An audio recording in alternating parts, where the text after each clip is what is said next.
this is nice. Save your time, save your money. This looks so happy. Welcome to Rotten Real Roll. I'm Sinmin. Today, we're discussing Netflix's new film, Leave the World Behind, starring Julia Roberts, Mahershala Ali, and Ethan Hawke. Before we start, please like, share, and follow our channel if you enjoy this content. Don't forget to hit the notification bell and choose the All button for updates. Thank you. I believe a great movie can provoke your deep contemplation. I've watched a ton this year, but less than 5 really did that. And this movie is definitely one of them. It's not perfect, but still the best suspense thriller film of 2023 in my opinion. I'd rate it 7.5, significantly higher than its IMDb score of 6.7. Without further ado, let's dive in. And like our previous episodes, before delving into the plot, I'd like to share something happened to me back in 2001 during my university days. One day, I was wandering around the campus when suddenly, the entire school erupted in thunderous applause and cheers. It was an unprecedented situation, and I thought perhaps China's soccer team had just made it to the World Cup. Then, a guy ran past, super excited. I stopped him and asked what happened. In a hoarse voice from excitement, he said, "The World Trade Center in New York was just hit by planes. Thousands died. Awesome." Yes, that day was September 11th. In the afternoon, our university started prepping for celebrations in Beijing.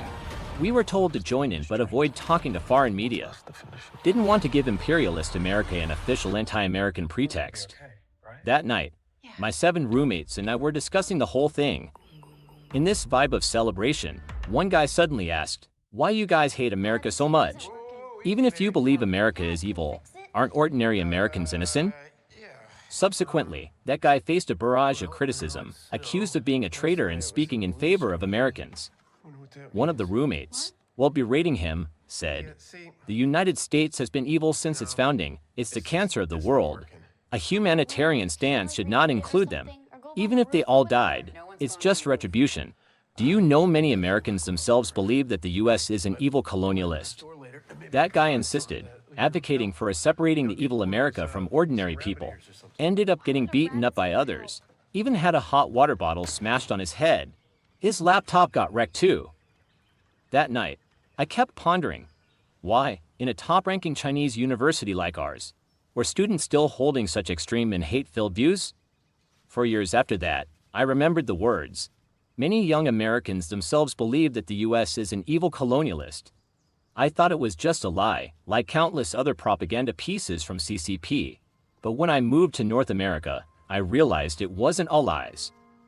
Many here not only believe that the US is an evil colonial empire, but also that Bin Laden is a hero, just like the Hamas fighters they support, because professors and mainstream media have been indoctrinating them with these values, just as the Chinese government has done with their youth across the ocean.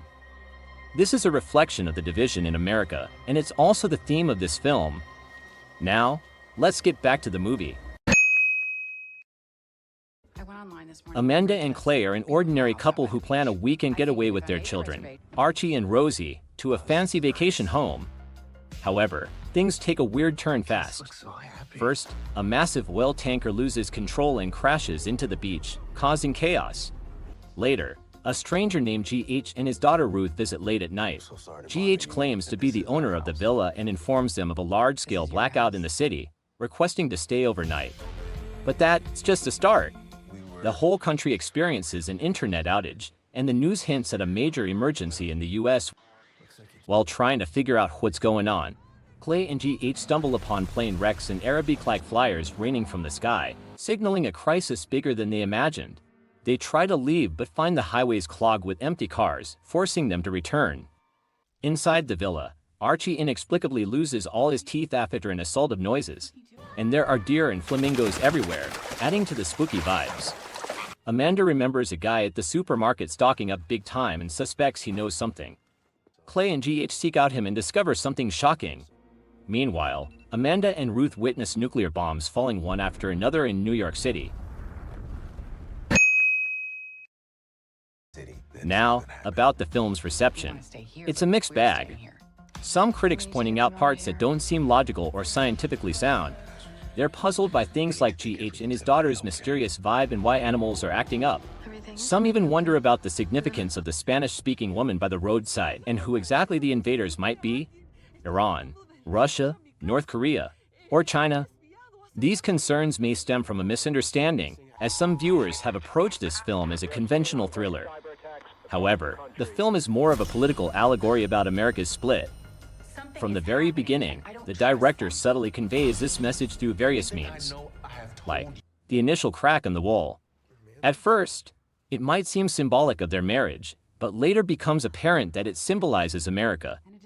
There are many other such metaphors, such as Rosie's strong love for Friends and her determination to watch the final episode. For her, this show represents the best era of America, characterized by friendship and trust among people. Her intense attachment to the show serves as an escape from the America today. The film also tackles trust issues and racial tensions, like how Amanda initially doesn't trust GH, and later, Ruth's comments about white people reflect deeper societal divides. When you see the movie as a metaphor, many things can be explained. For example, in the movie The Last Emperor, the famous cricket first appears at Puyi's coronation when he was 3. At the end, when old Puyi finds the cricket cage under the throne, the cricket surprisingly jumps out. Obviously, the cricket symbolizes Puyi himself. If you're wondering how a cricket can live 50 to 60 years without food or water, that's unrealistic. It's just mixing up real-life facts with artistic truth. So, what the Spanish-speaking woman was saying is not important. Instead, the focus is on the concept of Babel, representing the inability of Americans to communicate, each person being an island unto themselves. Recall how Israeli supporters and Harvard students who support Hamas, while speaking English, can hardly communicate. Likewise, whether the invasion would affect deer herds is not crucial. They just symbolize numb and conforming crowds. This is the allure of artistic truth.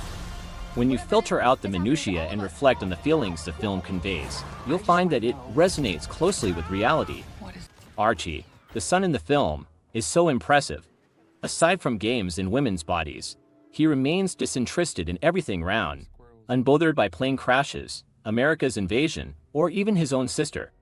His sole focus remains his sexual fantasies about Ruth, a portrayal of the young generation today, entertainment-driven, apathetic toward everything else. Amanda's speech in the movie also hits hard. She's disappointed with humanity, calling out how people pretend to be good, like using eco-friendly products while actually hurting each other. It reminds me of how some public figures, like Greta Thunberg, can be contradictory in their actions and still be idolized. There are too many people who don't genuinely care. They only care about how to appear as if they care and get everything they want. Then there's this deep conversation between GH and Clay. GH shares a lowest cost strategy about toppling a government from within. First, isolate people, then feed them lies, and watch as everything falls apart. It's a chilling metaphor for societal breakdown. Apart from the numerous metaphors, the directors really nailed it with the pacing, music, editing, and camera work, balancing chill vibes with suspense. There are a couple of scenes that really got me. One is Amanda and Ruth holding hands and looking at the devastated New York City, a long shot that is truly breathtaking. Americans seem to finally understand how to care for each other, but it's too late. The other scene is at the end of the film when Rosie watches the last episode of Friends. She can finally momentarily forget the danger and return to the once beautiful era. Lastly, certain comments about this film perfectly exemplify the film's theme in a manner akin to performance art, that America has indeed split.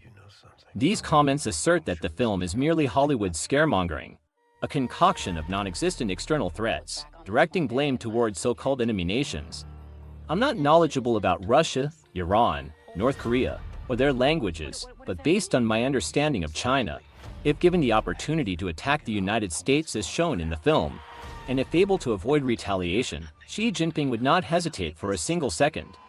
Moreover, there would be billions of Chinese netizens spontaneously celebrating the victory. Furthermore, not a single Chinese scholar would display any remorse, expressing, "Now I've become death, the destroyer of worlds." Well, that's all for today. If you enjoyed this episode, please feel free to like, subscribe, and share our video. And don't forget to ring the bell for updates, so that YouTube's algorithm can better recommend our channel. See ya!